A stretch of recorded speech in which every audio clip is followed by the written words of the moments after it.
Assalamualaikum warahmatullahi wabarakatuh. Halo Sobat Sikapi, apa kabar? Semoga kita dalam keadaan sehat walafiat. Dalam podcast Sahur Berkah Bareng kali ini, saya Riki Hidayat akan ngobrol-ngobrol seru bareng dengan para narasumber dan para praktisi di bidang pasar modal syariah untuk berbagi ilmu serta insight terkait bulan Ramadan sebagai momentum untuk hijrah dalam berinvestasi. Langsung saja kita akan sambut tamu-tamu spesial kita. Assalamualaikum Kak Dini. Waalaikumsalam warahmatullahi wabarakatuh. Iya, dan juga ada Ibu Murniarti dan juga Bapak Mauldi. Assalamualaikum. Waalaikumsalam warahmatullahi wabarakatuh. Dan tentunya kali ini Sobat Sikapi, hari ini kita kedatangan Kak Dini Aminarti atau yang biasa dipanggil Kak Dini. Kak Dini ini merupakan entrepreneur muslimah yang memiliki beberapa usaha di bidang fashion, makanan, dan suplemen kesehatan. Kak Dini sekarang juga menjadi brand ambassador produk kecantikan muslimah terkenal di Indonesia. Selain itu, pada kesempatan hari ini kita kehadiran praktisi di bidang pasar modal, yaitu Bapak Mauldi yang sekarang menjabat sebagai Direktur Eksekutif Dewan Asosiasi Pelaku Reksadana Indonesia atau APRDI, serta Ibu Murniarti Mukhlisi yang merupakan Rektor Institut Tazkiyah yang juga seorang Certified Financial Planner. Dan pertama aku pengen banget nih menyapa dulu tamu kita yang juga seorang public figure, influencer, dan entrepreneur muslimah, Kak Dini Aminarti. Apa kabar Kak? Alhamdulillah baik. Oke, saya pengen bertanya-tanya langsung nih, soalnya penasaran sekali dari tadi pengen bertanya. Kesibukannya sekarang apa Kak di tengah pandemi dan juga di bulan Ramadan saat ini? Ya Alhamdulillah di bulan Ramadan ini kesibukannya masih seperti biasa. Ngurusin suami. Ya ngurusin bisnis alhamdulillah, karena memang kalau aku kan di bidang garment. Jadi memang sekarang nih lagi momen-momennya nih. Lagi pasar-pasarnya banyak orang yang cari untuk kebutuhan lebaran nanti gitu. Oh, jadi kesibukannya seperti itu, selain menjadi seorang istri yang baik untuk suami, juga saat ini juga sibuk sebagai seorang entrepreneur muda. Ya, betul sekali. Dan saya mau nanya berikutnya nih, di tengah kesibukan yang padat seperti saat ini, Kak Dini ngelakukan apa nih untuk mengurangi kejenuhan nih? Ya salah satunya berbisnis ya, gitu kan, berbisnis dengan apalagi dalam kondisi pandemi, kita berarti udah 1 tahun lebih, 1 tahun 2 bulan nih berarti masuk. Kita harus benar-benar kreatif. Gimana caranya kita bisa meningkatkan penjualan, karena tidak dipungkiri tahun lalu itu ada penurunan setiap penjualan apapun itu gitu kan. Jadi di sini benar-benar harus dipikirkan lagi kreativitasnya supaya bisa meningkatkan penjualan itu gitu. Jadi sekarang lebih sering memang fokus ngurusin bisnis, kira-kira cari ide apa yang memang orang-orang suka. Terus orang tuh carinya seperti apa sih, maunya seperti apa dan kayak gimana gitu kan. Mungkin kalau yang sebelum-sebelumnya ya udah deh kita bikin sesuai dengan yang kita punya, gitu kan. Tapi dalam kondisi sekarang kita harus pintar lagi. Sekarang ini orang kalau kemana-mana kan selalu pakai masker. Jadi ya udah putar otak lagi gimana caranya kita bisa tetap ibaratnya tetap bisa berbagi rezeki sama banyak orang, sama orang-orang yang kerja sama kita, pegawai-pegawai kita. Akhirnya kita harus kreatif di situ, di mana kita bikin ya udah deh kita bikin sesuatu yang memang kayaknya orang perlu masker. Jadi gimana kalau kita bikin dibundling antara baju koko dan juga masker. Pokoknya akhirnya harus kreativitasnya harus benar-benar ditingkatkan. Sekarang sih lebih kayak gitu ya, selalu putar otak setiap hari, itu yang dilakuin sekarang. Jadi kayak kreativitasnya itu harus disesuaikan dengan masa pandemi ini. Kayak tadi masker, jadi karena semua orang menggunakan masker, jadi kita juga harus mikir nih apa yang harus kita lakukan, yaitu dengan menjual masker, mungkin kreativitas dengan masker atau apapun yang dibutuhkan selama pandemi ini. Dan minuman kesehatan yang memang aku punya juga gitu kan. Wow. Iya, apalagi kalau misal dalam kondisi pandemi seperti sekarang, banyak sekali orang memang yang membutuhkan vitamin C. Itu dibutuhkan banget, dan salah satunya memang ada di lemon gitu kan. Dan aku memang ada minuman pure lemon, yaitu bisa dikonsumsi setiap hari untuk meningkatkan imunitas. Jangan sampai kita ngedrop gitu kan. Makanya harus benar-benar ya konsumsi terus lah gitu. Tapi alhamdulillah sih gitu lah, maksudnya ada aja. Dan insya Allah yang dilakukan sama aku sekarang ini bukan cuma buat kita berdua doang, ibaratnya seperti itu. Karena kita kan banyak orang di belakang kita yang kerja, itu pun juga harus kita pikirin gitu kan. Nanti mereka gimana ya? Terus ada beberapa teman-teman yang akhirnya harus memangkas pegawai-pegawainya. Itu sampai kita pikir, aduh kayak kalau kita mangkas pegawai kayak nggak tega gitu kan ya. Jadi ya kita ngomong dari hati ke hati, terus kita juga sharing sama mereka, selalu mengingatkan jangan pernah berharap sama manusia. Tetap kerja sama kita, tapi mintanya sama Allah, gitu kan. Karena biar bagaimanapun rezeki itu dikasihnya sama Allah, gitu kan. Ya kita ini cuma perantara kalian aja untuk mendapatkan rezeki, gitu. Tetap mintanya sama Allah. Kamu kasih spirit juga sih buat teman-teman satu kerjaan, gitu. Ya, yang penting yakin dan juga doa. Insya Allah. Ya, baiklah. Berikutnya saya akan bertanyakan. Saya melihat Kak Dini ini adalah seorang entrepreneur. Public figure juga, kalau tidak salah tadi sempat cerita terakhir ada film juga. Betul, filmnya sekarang belum, tapi belum sempat tayang ya? Belum, masih karena pandemi ya. Karena insya Allah ada 2 film yang kemarin udah aku jalanin. Mudah-mudahan pandeminya ini cepat berakhir, bisa tayang di bioskop. Ya, jadi seorang public figure, kemudian jadi seorang entrepreneur, gimana sih cara ngebagi waktunya supaya bisa semuanya berjalan maksimal seperti itu? Gimana ya? Alhamdulillah kerjaan aku kerjaan yang memang nggak terlalu ribet banget gitu kan, yang memang sebenarnya bisa dikerjain di rumah gitu kan, untuk pilih bahan apa segala macam, desain apa segala macam bisa aku lakukan di rumah, dan kebetulan kantor aku juga deket dari rumah gitu. Komunikasi sekarang gampang banget. Jadi kalau misalnya kita lagi mau diskusi sama orang lapangan, mau sama tukang jahit, tukang cutting, ya tinggal ngangkat telepon, ya kan? Itu benar-benar ngebantu banget dengan teknologi yang sekarang ini gitu kan. Ya kalau kerjaan ya alhamdulillah sih kita benar-benar bagi waktunya harus pinter-pinter gitu kan, apalagi seorang perempuan, ya kan, bukan cuma ngurusin kerjaan doang, tapi ada tanggung jawab juga gitu kan di rumah gitu.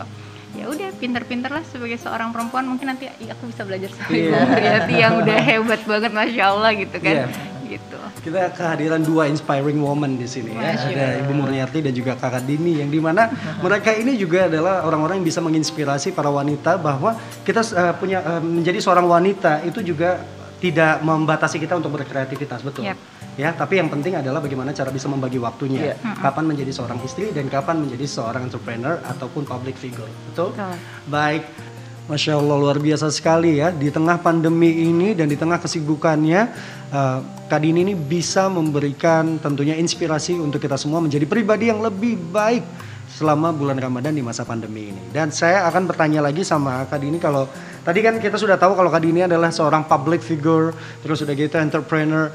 Ada nggak hal lain setelah ini atau hal baru yang akan Kak Dini lakukan ke depannya? Oke, yang tadi aku bilang kan di momen-momen sekarang ini memang lagi meningkat nih penjualan gitu kan. Yang aku pikirkan sebenarnya langkah selanjutnya adalah karena sebagai seorang perempuan itu kan menteri keuangan ya, sebagai menteri keuangan di rumah gitu kan. Jadi harus pintar-pintar bagaimana caranya. Aku pengennya sih mencari sesuatu, mungkin investasi dari keuntungan dari penjualan aku ini. Itu yang aku lagi bingung sih. Aku mau kemana, dan alhamdulillah banget sekarang ada Ibu Murni dan Pak Mauldi, mungkin bisa ditanya tentang investasi kali ya. Tepat sekali ya ini momennya ya. Iya, itu dia, karena sekarang kan banyak juga dari dulu sih Bu, sebelumnya banyak banget yang menawarkan investasi, tapi memang investasinya tidak berbasis syariah gitu. Betul. Sekarang mau cari yang berbasis syariah insya Allah. Iya, tepat sekali nih kita kehadiran Ibu Murniati dan juga Bapak Mauldi di sini. Dan berbicara soal investasi di produk keuangan syariah, tadi Kak Dini juga sempat menyampaikan bahwa sedang mencari informasi terkait produk keuangan syariah sebagai pilihan berinvestasi. Dan kebetulan sekali nih Kak Dini dan juga Sobat Sikapi, bahwa sebagai informasi Pak Mauldi dan juga Ibu Murniati ini akan sharing ilmu terkait apa dan bagaimana cara berinvestasi di pasar modal syariah pada hari ini. Dan kita akan ngobrol-ngobrol seru bagaimana memulai berinvestasi dan memilih produk jasa keuangan syariah, khususnya pasar modal yang sesuai dengan kebutuhan. Untuk itu saya akan memulai dulu pertanyaan pertama ini kepada Ibu Murniati dulu ya. Boleh ya Ibu Murniati ya? Oke. Dan saya mau nanya dulu Ibu Murniati, kenapa sih, ini yang paling mendasar dulu, kenapa sih kita harus merencanakan keuangan dengan baik? Ya ini tentunya momen baik banget ya kita kumpul-kumpul hari ini untuk bagaimana memberikan motivasi kepada diri kita juga dan juga kepada yang mendengar pada hari ini ya, Sobat Sikapi, adalah merencanakan keuangan itu tentunya adalah bagaimana dalam Islam juga dianjurkan sekali. Ya karena kita harus merencanakan keuangan ini untuk bagaimana bisa dipertanggungjawabkan di hari akhir kelak gitu. Bahwa apapun yang kita dapati, bagaimana kita cara mendapatkannya akan ditanyakan nanti di yaumil akhir. Itu pertama. Kedua, ternyata dalam Al-Quran seorang Nabi Yusuf yang terkenal gantengnya, tapi juga pintar merencanakan keuangan. Ini menjadi contoh bagi kita. Bagaimana ketika dari masa pandemi saat ini, Nabi Yusuf sebenarnya sudah mengajarkan. Ketika manen 7 tahun kita akan mengalami pandemi. Artinya ketika manen disisihkan. Nah ini dia. Memang standarnya berbeda nih. Kalau Kak Dini mungkin perencanaannya untuk investasi lebih besar. Tapi rata-rata menurut financial planner bagusnya kita merencanakan 10-15%. Nah ini pentingnya adalah untuk masa depan gitu. Ya, betul. Jadi 10-15% ya itu untuk dipersiapkan untuk masa depan. Dari gaji yang didapatkan. Dari gaji yang didapatkan. Tentunya kalau seorang Kak Dini mungkin bisa lebih. Karena betul. Kalau misalnya pendapatannya lebih bisa sampai ke 30-50 lebih bagus lagi. Iya. Semuanya disesuaikan dengan pendapatan masing-masing, betul ya? Dengan pendapatan masing-masing dan standar hidup masing-masing. Betul sekali. Tapi yang tadi yang paling penting adalah dalam Islam juga sudah dianjurkan sangat ini momennya Ramadan ini kita balik lagi nih Quran ngajarin dan Rasulullah SAW pun memberikan contoh uswahnya. Jadi bagi kita untuk mengambil tindakan dan kalau masih belum bisa 10-15%. 100.000 juga bisa. Nah gitu kan istilahnya dimulai dengan yang kecil dan yang tidak merepotkan dulu dan kemudian baru bertahap. Iya, karena selain diajarkan oleh agama ini juga sangat bermanfaat untuk masa depan kita semua ya kan. Iya. Betul. Baik, kalau begitu saya masih lanjut lagi pertanyaan yang berikutnya, bagaimana sih cara kita merencanakan keuangan secara syariah? Ya, memang perencanaan keuangan ini banyak sekali di masa pandemi ternyata orang banyak datang ke kita ya nanya gimana sih merencanakan syariah dan ternyata ketika kita jelaskan kok masuk banget ya praktis banget gitu ya memang jadi ketika merencanakan keuangan syariah misalnya yang pertama harus kita keluarkan dulu hak orang lain. Nah jadi ada rumusnya misalnya nih kalau mau kita ngambil rumus 10, 20, 30, 40 jumlahnya 100 kan. Nah 10% kita alihkan untuk hak orang lain. Jangan sampai ada pendapatan yang kita bawa ke rumah ternyata belum dikeluarkan hak orang lain. Memang kita kenal dengan zakat 2,5%. Tapi kan ada infak sedekah yang banyak bisa memberikan return yang lebih baik dibandingkan kita hitung-hitungan investasi. Itu 10%-nya. Kemudian 20% kita harus juga alihkan untuk asuransi syariah, untuk proteksi dan juga investasi. Jadi minimal tadi investasi 10-15%. Dan yang paling penting adalah 30%. Jangan sampai utangnya lebih dari 30% misalnya. Bagus kalau nggak ada utang ya Kak Dini ya. Kak Dini insya Allah nggak ada utang. Jadi bagusnya nggak ada utang gitu. Karena apa? Bisa dialihkan ke investasi lebih banyak lagi ya. Betul. Apalagi sekarang kita sudah mulai baik ya di pasar modal syariah kita sudah mulai rebounding lagi ya. Jadi balik lagi yang tadinya agak lemah di bulan 2020 agak bearish, sekarang udah mulai bullish gitu ya. Nah ini kesempatan untuk bagaimana mengalokasikan, jangan ngutang deh gitu. Ngutang kalau ngutang terpaksa produktif, jangan konsumtif. Masa masuk restoran gesek, malu.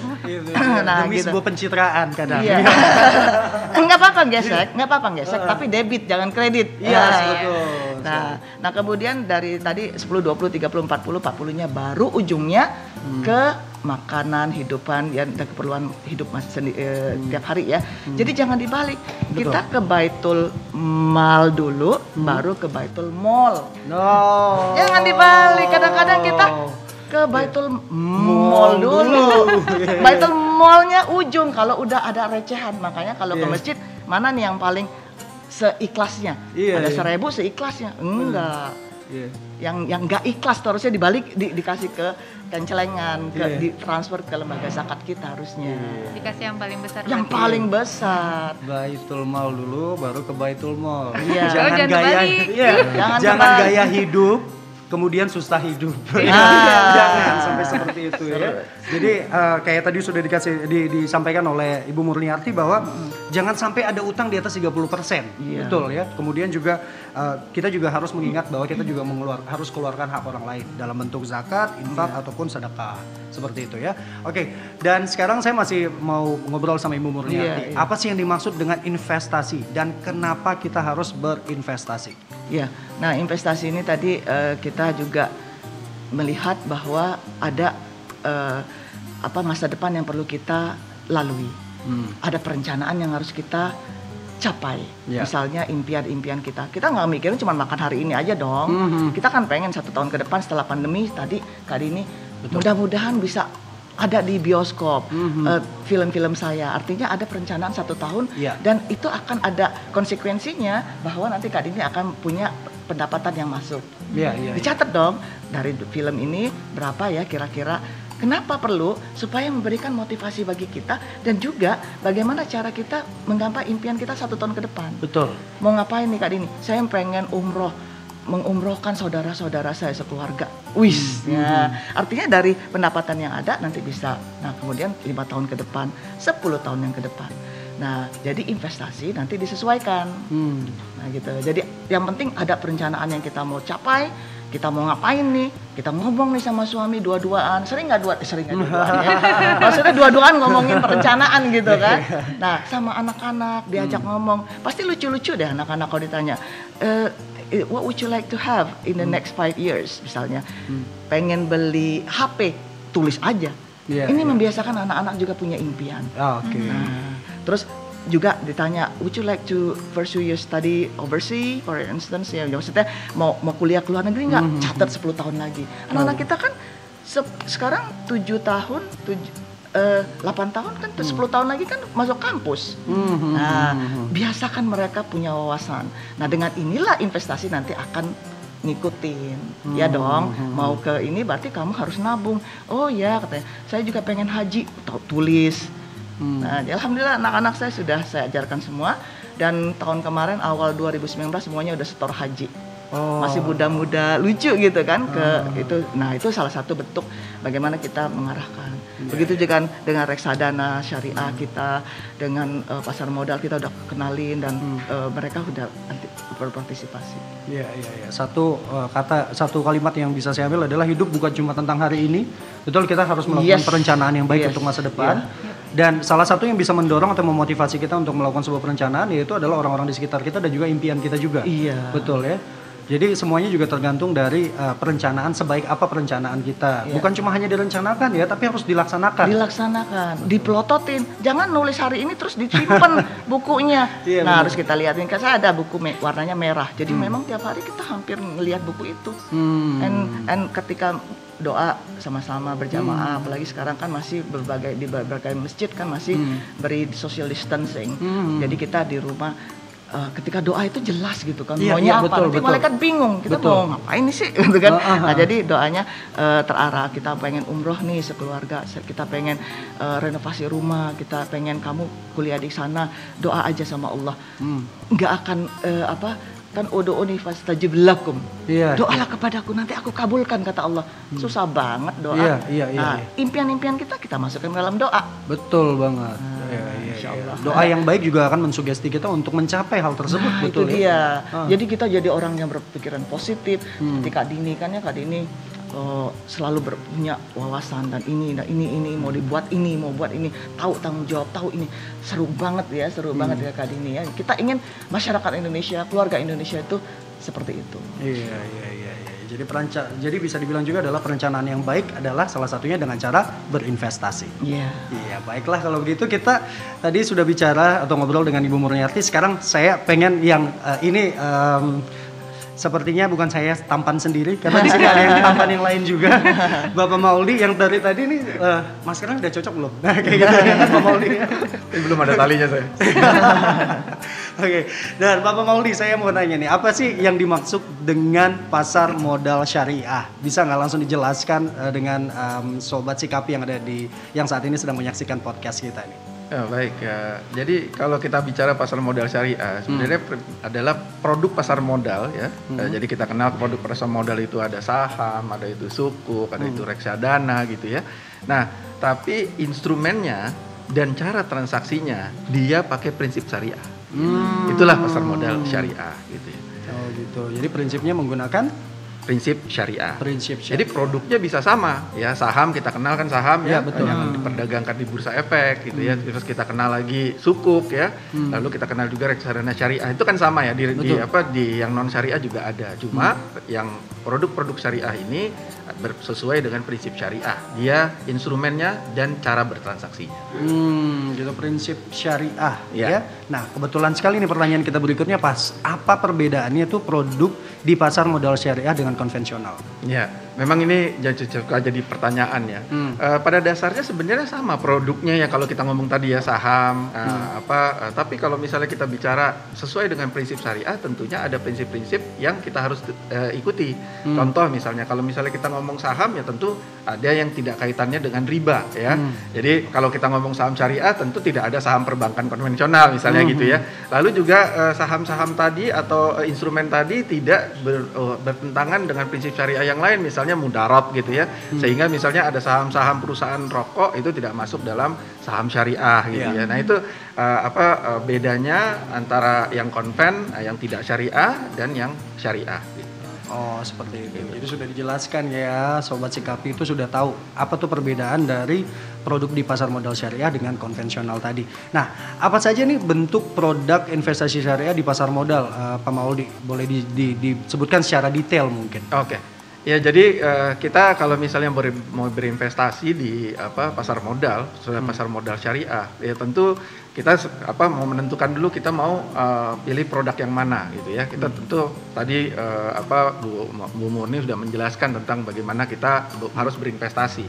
Nah, ini tentunya kembali kepada diri kita, produk apa yang cocok buat kita gitu ya. Nah, kalau misalnya saham ya pastikan dia adalah saham syariah. Nah, bagaimana kita tahu itu saham syariah gitu ya. Nah, di DSN MUI dengan OJK pasar modal syariah sudah mengeluarkan apa yang disebut dengan DES, daftar efek syariah ya. Jadi itu gampang, tinggal di googling gitu ya, dicari, di search gitu, keluarlah mana saja yang masuk dalam kategori instrumen syariah gitu ya. Lalu kalau misalnya di konven atau di non syariah ada yang kita kenal dengan obligasi atau surat utang ya. Betul. Kalau di syariah kita kenalnya dengan sukuk ya, udah jelas namanya ya, sukuk. Jadi kalau kan ada sekarang sukuk retail gitu ya, ada sukuk tabungan, itu juga bisa kita gunakan sebagai instrumen investasi. Dan satu lagi ada reksadana syariah gitu ya. Kalau reksadana syariah lebih jelas gitu ya, bahwa reksadana itu pasti akan menyebutkan nama syariah. Jadi reksadana syariah itu pasti ada kata-kata syariahnya gitu ya. Nah, itu produknya. Ya, tadi di DES ya Pak, daftar efek syariah. Betul. Itu bisa diakses di mana Pak untuk itu? Dia ada di OJK mengeluarkan daftar efek syariah, atau kalau misalnya kita mau cari pakai ya tadi ya, search aja gitu, daftar efek syariah. Itu ada periodenya.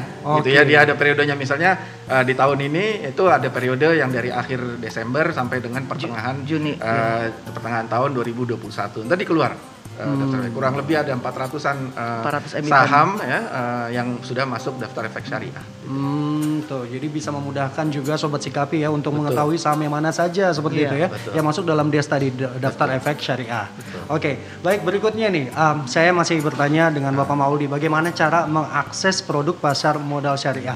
Tapi tadi sepertinya sudah salah satunya disebutkan ya. Iya. Jadi kalau ini udah pertanyaannya udah asik nih gitu ya.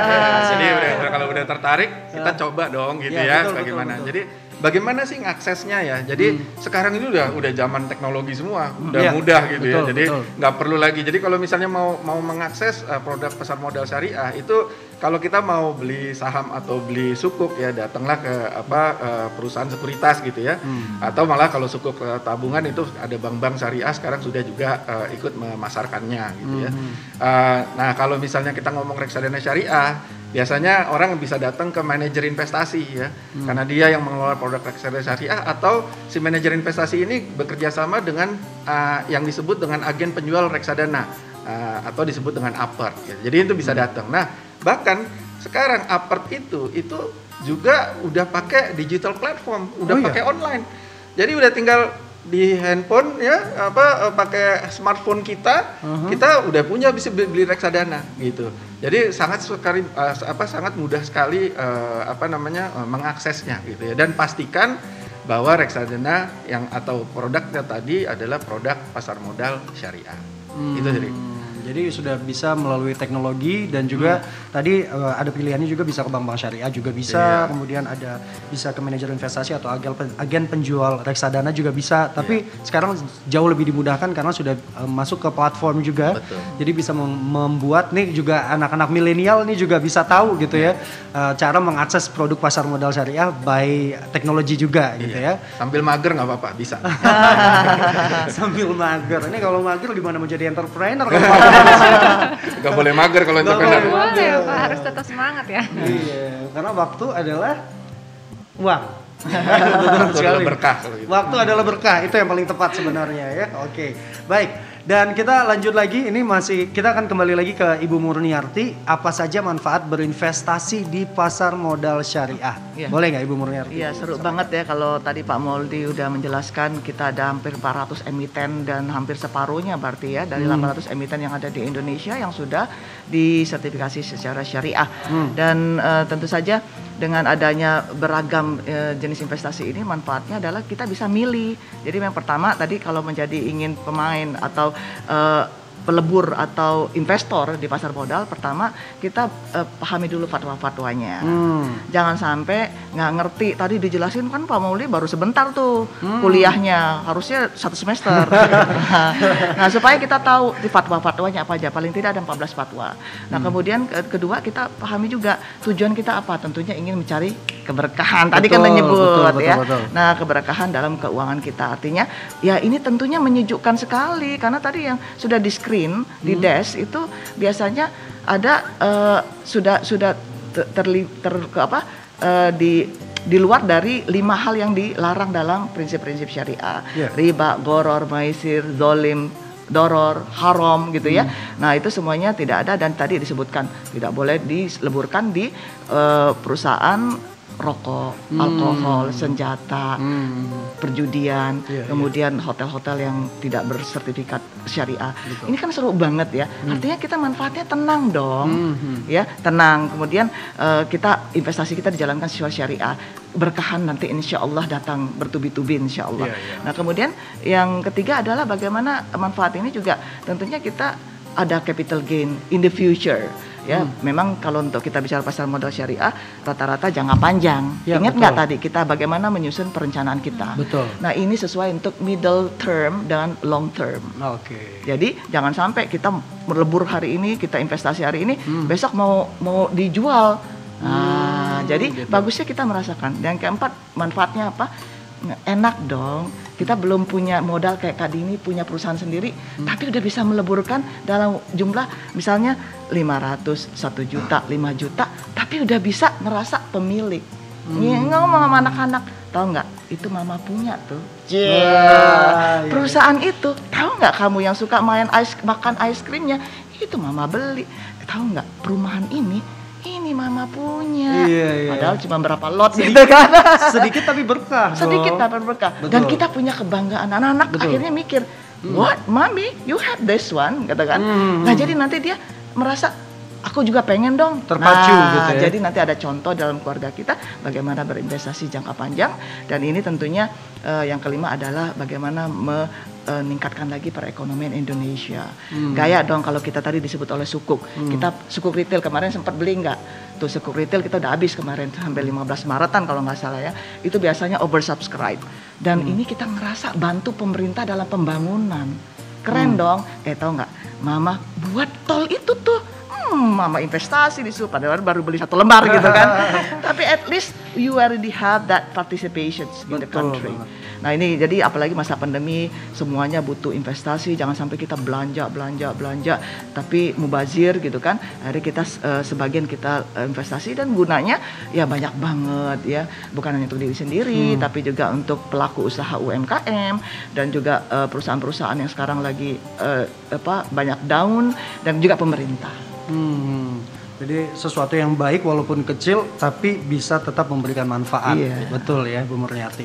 Oke. Dan berikutnya saya mau nanya lagi sama Ibu Murniarti, apa saja sih risiko dalam berinvestasi di pasar modal syariah? Kalau tadi kan kita sudah dijelaskan tentang keunggulannya, manfaatnya. Nih sekarang saya mau nanya soal risikonya sendiri, seperti apa tuh? Semua high risk high return. Ini yang terkenal di dalam pasar modal syariah. Walaupun pasar modal syariah ya Pak Mauldi ya. Nah, yang pertama adalah tentunya loss atau decreasing in value, turun nilainya. Seperti kemarin nilai turun, tapi ada selain resiko kita juga harus punya technical technical knowledge bagaimana menghadapi resiko itu. Kedua adalah resikonya di delist dari DES. Jadi ada saja tuh perusahaan yang ternyata di luar dari prinsip-prinsip syariah, ketahuan pas diperiksa kan 6 bulan periodiknya ya, tadi disebut Pak Mauldi, biasanya 1 Juni itu efektif laporan, namanya daftar periodik. 1 Juni dikeluarkan, 1 Desember dikeluarkan. Nah ketika nanti kita lagi udah beli ini sahamnya si perusahaan A, tiba-tiba di delist atau dikeluarkan, berarti udah nggak syariah lagi dong. Nah itu salah satu risiko yang kedua. Namun tentunya dengan cara kita memperhatikan portfolio kita secara rutin dan konsultasi terus dengan manajer investasi ya, atau dengan Pak Mauldi langsung, karena beliau pasti melototin di rumahnya, kayaknya komputernya ada 5. Dilihatin Pak Mauldi buka kelas ya kayaknya. Yang mana yang hijau, yang mana merah, yang hijau merah dilihatin. Ketika jam 9 udah duduk gitu kan, jam 4 udah pas penutupan mau duduk lagi. Kita tanya dengan pakarnya, jangan sampai kita kecele. Atau yang ketiga adalah perusahaan tersebut selain di delist juga di file bankruptcy. Nah pernah kita saya mau beli ya, nanti dulu katanya udah gocapan. Wah, padahal keren perusahaannya, ternyata ada masalah hukum yang kemudian difilekan ke pengadilan, dan itu biasanya harus dihindari. Nah kalau kita punya saham seperti itu, sebenarnya kita dengan adanya technical knowledge kita udah bisa forecast. Nah, udah tahu nih gimana, makanya segala, tapi jangan gugup ya, jangan langsung jual gitu, kalap gitu kan, tiba-tiba gainnya, jangankan gain, rugi ya Pak Mauldi. Karena apa? Jangan khawatir, in the future you will gain again. Dia akan, karena makanya nggak boleh beli perusahaan, atau namanya beli perusahaan, keren kan? Beli perusahaan dalam waktu 1 hari, kagak. Kan untuk jangka panjang, mereka kan dagang dulu, bisnis dulu, gali dulu, profit dulu, nanti insya Allah dan jangka panjang biasanya trennya naik. Jadi kalau misalnya kita juga masuk ke dunia investasi, berarti seperti tadi yang sudah disampaikan Ibu Murniarti, pasti tetap ada resiko, high risk high return. Cuma hal itu bisa diminimalisir dengan adanya technical knowledge tadi ya. Jadi kita harus mencari, kita harus cari tahu, kemudian cari banyak informasi, dan jangan kalap lah, bisa dibilang seperti itu. Jangan panik kalau misalnya terjadi sesuatu. Kalau misalnya nangis-nangis apalagi nggak boleh. Tapi pernah ada yang terjadi seperti itu? Banyak yang kalap. Apalagi di masa pandemi kemarin ya Pak Mauldi, banyak yang rush, namanya rush.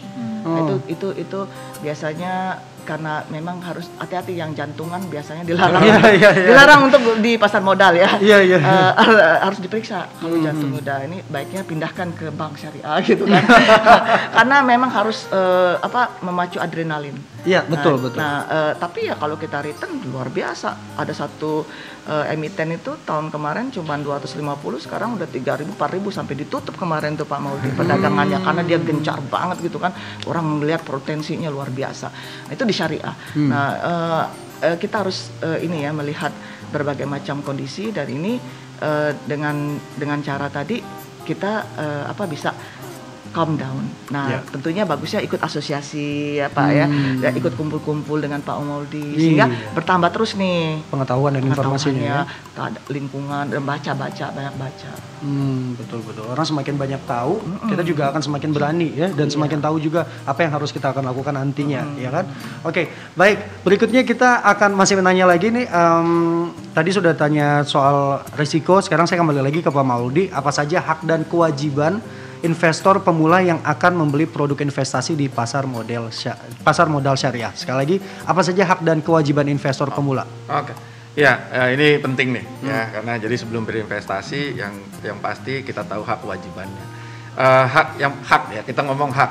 Yang pertama itu investor atau nasabah untuk masuk ke pasar modal itu harus tahu apa yang dia beli ya. Jadi harus tahu apa yang dia mau masuk. Kalau misalnya saham ya harus tahu saham apa gitu ya. Itu harus dipelajarin. Jangan beli saham itu kita tahu perusahaannya itu apa. Betul. Atau malah cuma dengar-dengar. Nah, itu salah satu kesalahan kalau kita mau masuk ke pasar modal syariah. Jadi kita harus tahu apa yang kita beli gitu ya. Lalu hak kita akan mendapatkan informasi, yaitu hak investor mendapatkan informasi produk-produknya itu berdasarkan prospektus ya. Jadi semua produk pasar modal syariah itu waktu dia mau luncurkan selalu ada namanya prospektus. Jadi itu kita bisa pelajari ya bagaimana tentang produk tersebut. Termasuk juga yang Sukuk dan reksadana pasar syariah, reksadana syariah ya. Nah, yang selanjutnya adalah mendapat laporan ya. Jadi bahwa kalau misalnya kita kan tadi Bu Murni bilang itu kita beli perusahaan loh kalau kita beli saham itu gitu kan. Nah, itu kita harus dapat tuh laporan tentang perusahaan tersebut gitu kan. Perusahaan itu harus punya kewajiban melaporkan seperti apa dia gitu. Begitu juga dengan Sukuk, begitu juga dengan reksadana. Reksadana itu harus juga melaporkan, gitu ya. Terus itu hak kita yang kita peroleh, gitu ya. Informasi-informasi itu adalah haknya investor. Nggak boleh kita ditutup-tutupi, nggak boleh. Itu sesuai dengan peraturan OJK, semua harus terbuka. Investor harus tahu, gitu ya. Nah, masalahnya adalah kita lari ke kewajiban. Nah, untuk itu kewajiban yang pertama dari investor, kewajibannya nih harus pelajari gitu ya. Udah ada nih laporan-laporan semua, pelajari itu gitu ya. Jangan take it for granted istilahnya. Jadi beli kucing nanti dalam karung gitu kan. Kita nggak tahu. Nah, itu kita harus itu kewajiban investor. Ya, yang kedua, kewajiban investor punya dananya tentunya. Pasti. Dananya. Tapi jangan khawatir ya. Bukan gitu cuma ya. punya keyakinan ya. Iya. Setelah kita pelajar, lalu kan gitu butuh ya. Setelah kita kita pelajari, nah lalu kita mau masuk nih. Kita udah katakanlah kita mau beli, wah kayaknya reksadana syariah oke nih ya. Gitu saya udah pelajari, saya mau masuk gitu ya. Waduh, tapi butuh berapa besar dananya ya? Apa mesti juta-jutaan gitu ya? Tidak. Sekarang itu kalau kita masuk pasar modal syariah, cukup dengan 50.000 bisa. Oh wow. Iya, kita udah punya reksadana syariah itu bisa pengen dengan 50.000 bisa gitu ya. Jadi bukan lagi hal yang butuh dana besar gitu. Itu hak kewajiban nasabah. Investor dalam pasar modal syariah. Jadi kalau haknya sendiri tadi kita harus tahu informasi, baik dari harus tahu apa yang dibeli dan mendapat laporan, betul kan? Betul. Dan kemudian kalau untuk kewajibannya harus pelajari dan harus punya dana ya. Bukan cuma punya keyakinan saja tapi tidak punya dana ya kan. Harus balance dua-duanya, punya keyakinan, punya dana dan juga harus yakin gitu ya. Nah, makanya sebagian nanti THR masukin. Iya. Betul. THR ini harus lebih besar lagi ya. Jadi tahapannya Baitul Mal, baru Baitul pasar modal, baru Baitul Mall. Baitul Mall itu pilihan terakhir lah ya. Belakangan. Tapi kayak sekarang orang udah nggak berani ke mall ya. Oh iya benar. Jadi berarti langsung dimasukin aja ya ke Baitul Iya. Mal sama Baitul Invest. Baitul saham. Rumahnya saham. Justru karena tidak banyaknya tempat yang dibuka dengan operasional yang seperti biasa, justru kita harusnya bisa lebih banyak untuk mengalihkan dana kita ke investasi ya, untuk menabung justru ya, karena kan gaya hidupnya jadinya harusnya semakin berkurang gitu dong, tidak seperti biasanya gitu. Bener juga tuh. Ya ini sih menarik sih, jadi aku jadi tertarik ya gitu. Jadi bisa yang tadi Ibu bilang ya, langsung berpikir jauh ke depan gitu kan. Setelah nanti penjualan ini ya kan, apa nih yang harus aku lakukan gitu kan. Mungkin nanti kita bisa ngobrol-ngobrol ya Pak. Oh iya. Kalau nanti harus ada rate-nya. Iya. Dicatat ya Sobat Sikapi ya. Di luar dari ini harus ada rate-nya. Makanya semuanya gratis di PSBB ini. Makanya harus subscribe, komen dan like juga dong. Jadi kalau mau tanya sekarang-sekarang aja. Sekarang aja, nggak boleh nanti ya. Dan sok ngantri lagi. Nanyanya pas sahur ini. Betul. Tapi bicara by the way ini sudah pada sahur dong tadi. Oh sudah. Alhamdulillah. Baik. Nah, berikutnya ini bagaimana saya masih bicara soal sama Bapak Mauldi, yaitu bagaimana memilih lembaga keuangan yang tepat dan saran kepada investor pemula. Kalau tadi sudah disampaikan tapi belum detail sepertinya Pak Mauldi, boleh disampaikan lagi? Iya. Terima kasih. Ini memang penting nih ya. Jadi untuk kalau investor atau nasabah pemula mau masuk ke pasar modal syariah, ya kita harus, tadi saya udah sempat ungkapkan ya. Jadi investasi yang salah adalah investasi yang kita tidak tahu apa yang kita investasikan, itu paling salah itu. Yeah. Jadi kita harus tahu dulu gitu ya. Kita harus tahu dulu apa yang kita mau investasikan. Nah, lalu pertanyaannya bagaimana milihnya nih lembaganya tadi ya. Kalau misalnya di kita mau beli saham atau suku, kita kan biasanya datangnya ke sekuritas gitu ya. Lalu kalau kita mau beli reksadana, kita bisa datangnya ke manajer investasi atau ke agen penjual efek reksadana gitu. Nah, bagaimana milihnya? Ya sebenarnya saya kalau milih bahasa saya kalau memilih-milih entah itu lembaga atau produknya, nomor satu adalah nyaman. Ya, jadi kalau kita nyaman gitu. Nah, bagaimana menciptakan kenyamanan itu? Ya kita harus lihat siapa sih dia gitu ya. Jadi kira-kira misalnya sekuritas, ini sekuritas siapa ya? Namanya kok saya nggak pernah kenal. Nah, itu kita pelajarin gitu, itu siapa. Nah, biasanya kalau kita saya ngacu di negara lain, itu biasanya entah itu sekuritas, manajer investasi ataupun agen penjual, itu ada yang biasanya ngegrup ke satu grup gitu ya, keuangan. Misalnya ada yang grupnya di grup perbankan, itu dia ada yang perusahaan sekuritasnya, ada yang punya manajer investasi atau apertnya gitu, atau asuransi misalnya gitu ya, atau dana pensiun misalnya, itu biasanya di satu grup. Nah, itu biasanya kan orang gampang mengenalnya gitu ya, orang gampang mengenalnya. Nah, itu salah satunya, atau apa saja yang produk-produk yang dia kelola. Nah, itu memang, dan sekarang informasinya itu sangat mudah gitu untuk mempelajari itu gitu ya. Yang pasti adalah siapapun lembaganya, dia harus berizin dari OJK. Gitu ya, dia harus berizin dari OJK. Bagaimana tahu caranya? Buka aja websitenya OJK atau telepon OJK di 157, tanya, ini punya izin dari OJK nggak nama ini gitu ya. Nah, setelah itu, nah begitu juga dengan produk gitu ya, begitu juga dengan produknya harus pasti berizin gitu ya. Kedua, produknya harus sesuaikan dengan profil kita. Gitu ya. Tadi Bu Murni kan udah cerita bagaimana yang jangka pendek, menengah, panjang gitu ya. Nah, itu juga harus disesuaikan karena produk pasar modal syariah juga punya tuh ya, mana yang jangka pendek, mana yang untuk jangka menengah, mana yang untuk jangka panjang gitu ya.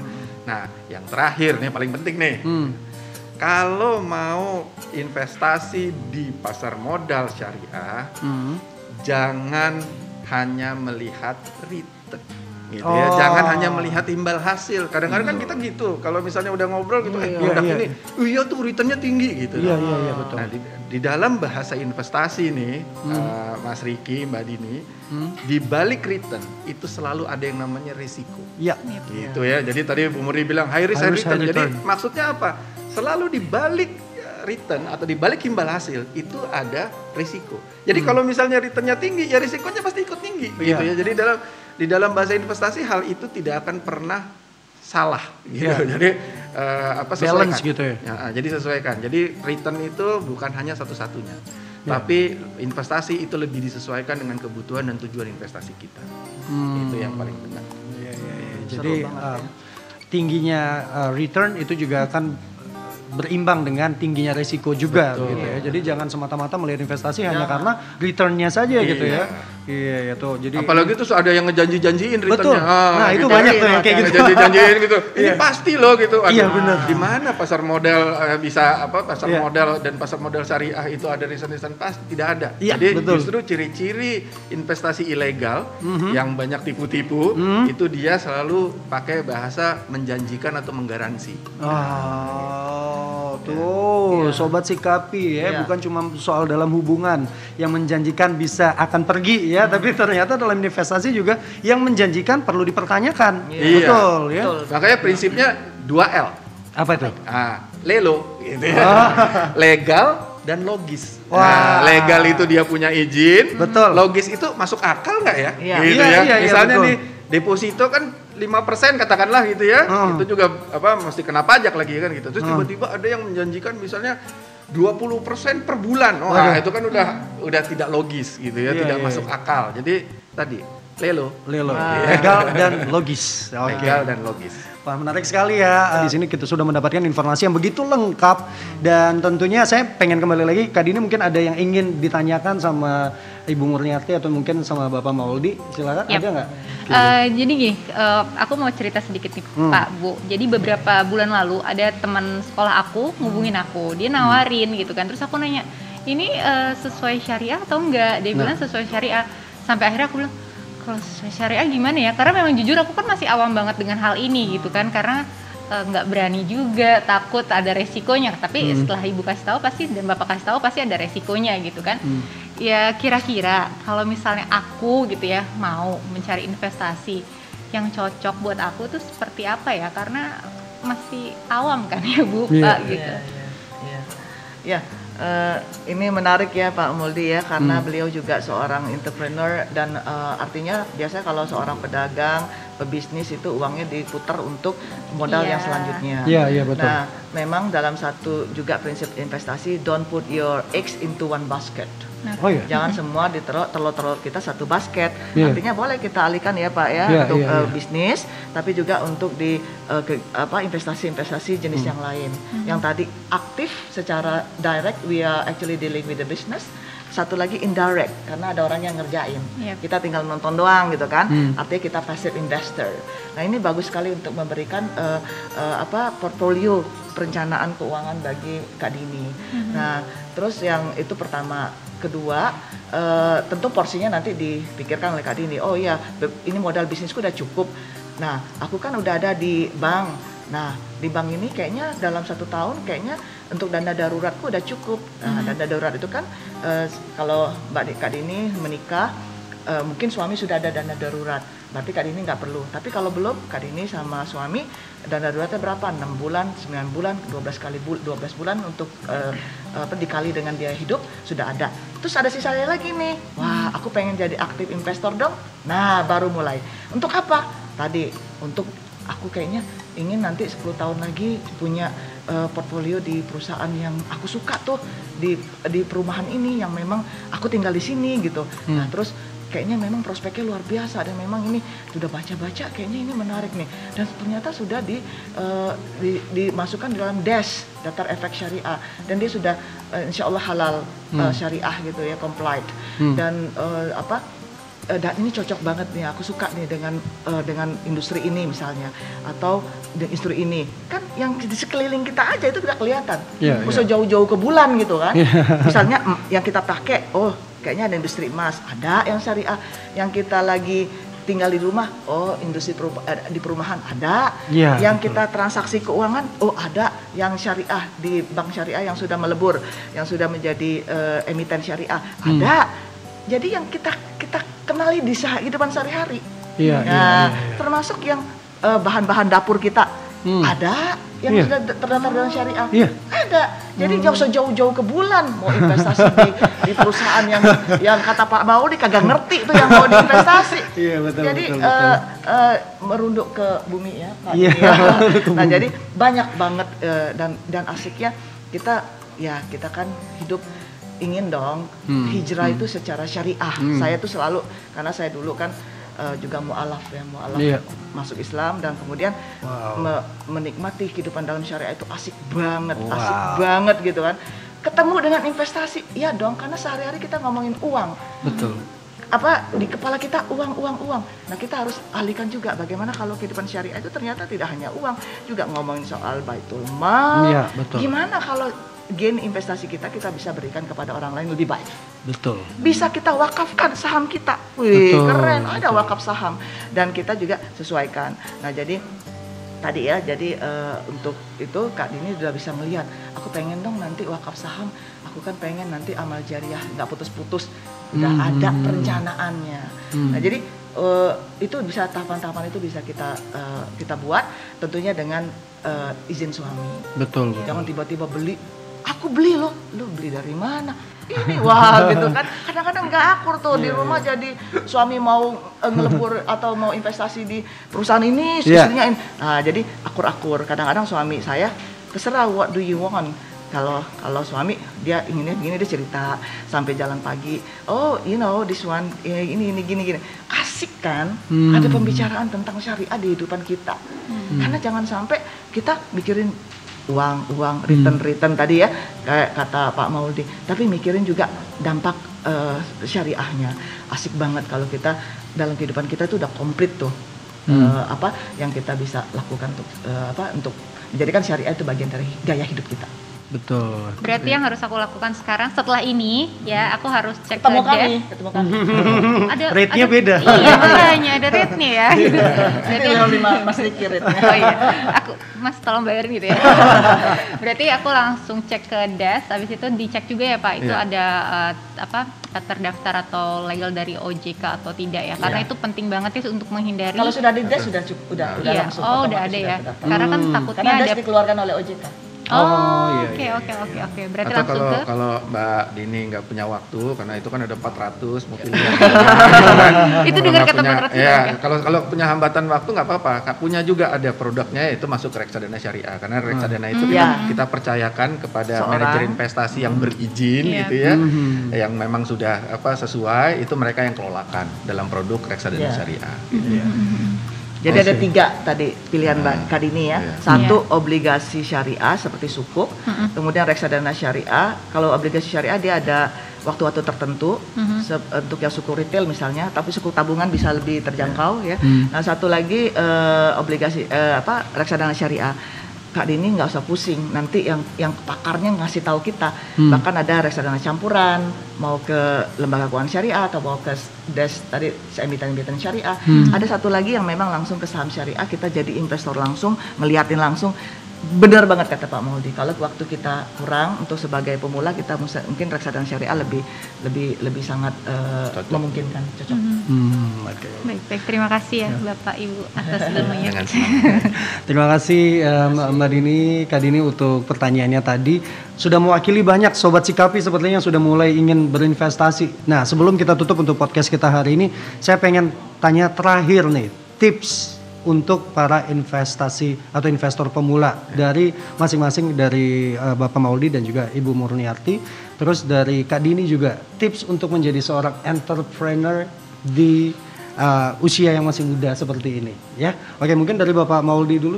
Ya, jadi gini, semua yang hadir atau yang melihat kita ini, saya ingin titip pesan ini, pasar modal syariah itu sama bagusnya ya, sama menguntungkannya dengan instrumen yang lain. Jadi tidak usah khawatir bahwa ini syariah atau tidak. Sudah ada pihak yang menseleksi, yang menganalisa dan ngejagain bahwa memang itu dengan syariah. Jadi jangan ragu-ragu masuk ke pasar modal syariah gitu ya.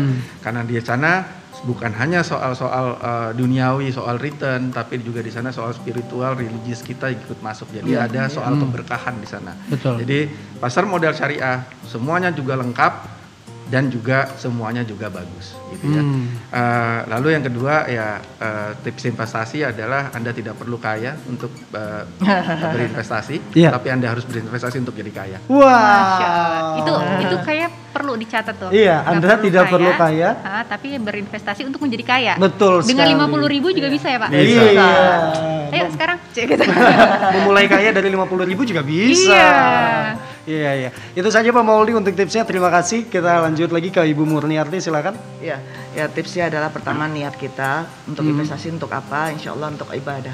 Karena memang kita dituntut apapun yang kita kerjakan untuk ibadah, untuk menjadikan amal soleh bagiannya. Nah, kemudian kedua, kita tipsnya adalah tahu mengenali tentang akad-akad syariah. Betul. Karena akad-akad ini jangan sampai kita nggak tahu nih akadnya apa nih. Kalau saya beli sahamnya, akadnya seperti apa? Nah, ternyata tadi disebutnya Pak Muldi, ada akadnya seperti mudharabah, artinya kita sebagai robul mal atau pemilik dana, dan mudharib yang menjalankannya. Harus jelas tuh gimana ininya. Nah, sehingga kenapa? Karena Allah menekankan ya ayyuhalladzina amanu aufu bil uqud. Penuhi akad-akadmu. Nah, berarti kan akad itu penting banget ya. Nah, jadi ya tentunya tadi technical knowledge kita untuk banyak baca dan mengetahui apa yang kita harus investasikan. Nah, yang ketiga adalah pastikan perencanaannya sesuai dengan apa yang kita investasikan. Jangan sampai nanti kayaknya nggak nyampe-nyampe, karena nggak sesuai dengan perencanaan ya. Betul, itu Pak Mauldi ya. Jadi kita ingin bahwa kita bertambah dong, apalagi kemarin terakhir kita lapor pajak ya, tanggal 31 Maret, wah ada perkembangan harta. Berarti kan tahun depan ada perkembangan harta, supaya kita bisa lebih banyak lagi berbagi dan memberikan nanti untuk keturunan kita harta yang lebih baik ketika nanti meninggal dunia, ada harta waris yang disiapkan. Ya, baik Ibu Murniarti. Jadi seperti itu ya. Untuk tipsnya tadi berkaitan semuanya kembali lagi ke perencanaan lagi ya. Baik. Dan berikutnya saya ingin tanya sama Kak Dini. Ini lebih kayak ke tips how to be young entrepreneur. Boleh? Iya. Biasanya kan kalau misalnya di usia muda itu pengen banget menjadi seorang entrepreneur, itu banyak banget yang mau harus dikerjain sama mereka. Yang pertama adalah kita harus tahu passion kita apa. Kira-kira kita sukanya apa sih? Mau misalnya kamu gitu ya, aku kayak sukanya bikin baju, aku suka kaos, ya udah kamu jalanin itu. Dan jangan pernah di saat kita mulai usaha kita takut gagal, itu jangan pernah timbul perasaan itu. Karena kan ucapan itu, pikiran itu adalah merupakan doa. Jadi betul, kita harus benar-benar ditanamkan di pikiran kita adalah insya Allah kita pasti akan sukses, insya Allah ini pasti akan bermanfaat untuk orang banyak. Ibaratnya kalau misalnya kita gagalnya 10 kali, kita bangkitnya harus 15 kali gitu. Jadi jangan pernah takut akan gagal, terus aja berusaha terus. Dan balik lagi, passionnya apa? Karena di saat kita menjalani sesuatu yang memang kita suka, itu pasti akan long term insya Allah. Oke. Jadi harus tahu dulu, kenali dulu apa yang kamu sukai, kemudian nanti apa yang kamu sukai akan menjadi berkah untuk kamu. Ya. Oke, baiklah, itu dia tadi obrolan kita dengan tentunya dua narasumber kita dan juga tentunya dengan satu guest kita atau bintang tamu kita kali ini, yaitu Kak Dini dan juga Ibu Murniarti. Terima kasih. Bapak Mauldi juga terima kasih. Semoga apapun yang sudah kita sampaikan pada hari ini bisa menjadi manfaat untuk kita semua dan tentunya menambah informasi untuk yang ingin memulai berinvestasi ataupun yang sudah memulai investasi tapi ingin mendapatkan trik atau cara-cara yang lebih baik untuk berinvestasi. Betul? Baik, terima kasih dan juga semoga saja Kak Dini juga bisa menginspirasi kita untuk harus bisa memanfaatkan waktu sebaik mungkin agar bisa lebih bermanfaat bagi banyak orang, yaitu salah satunya menjadi seorang young entrepreneur. Sobat Sikapi, setelah obrolan sahur kita kali ini ada kesimpulan yang tentunya bisa saya ambil dan semoga semakin menambah pengetahuan dan keyakinan kita untuk berinvestasi di produk-produk dan layanan pasar modal syariah. Tapi tetap harus waspada dengan investasi ilegal. Selalu pastikan 2L yang tadi sudah disampaikan oleh Bapak Mauldi, yaitu legal dan logis. Pastikan legalitasnya, logiskah imbal hasilnya. Untuk memastikan legalitas perusahaan sektor jasa keuangan, bisa hubungi kontak OJK melalui layanan telepon 157 atau WhatsApp 081 157 157 157. Dan sekian saja obrolan kita pada PSBB kali ini. Semoga Sobat Sikapi bisa mengambil banyak manfaat dari tamu-tamu kita yang sudah membagikan ilmu dan pengalamannya pada podcast hari ini. Terima kasih Kak Dini. Sama-sama. Terima kasih Ibu Murniarti dan juga Bapak Mauldi. Terima kasih, banyak sekali informasi yang sudah kita bisa raih untuk hari ini. Dan semoga saja dan kita semoga selalu dalam keadaan sehat walafiat. Semoga kita bisa bertemu lagi di podcast berikutnya ya. Oke. Dan tentunya Sobat Sikapi jangan lupa untuk subscribe dan komen dan juga like, dan nantikan video berikutnya karena masih banyak informasi yang bermanfaat untuk Sobat Sikapi bisa dapatkan di podcast kami. Dan baik Sobat Sikapi, sebelum saya menutup perjumpaan kita pada hari ini, ada satu quotes yang bisa saya ambil seperti yang saya bilang tadi. Semoga banyak manfaat yang bisa kita terima karena kata Warren Buffett mengatakan bahwa the best investment is invest in yourself. The more you learn, the more you will earn. Saya Ricky Hidayat, jaga kesehatan, jaga ibadah. Sampai bertemu lagi. Wassalamualaikum warahmatullahi wabarakatuh. Sampai jumpa. Terima kasih. Ramadan, Ramadan, Ramadan ya Habib. Ramadan, Ramadan, laitaka dauman qarib. Ramadan, Ramadan, Sikapi uang dengan bijak.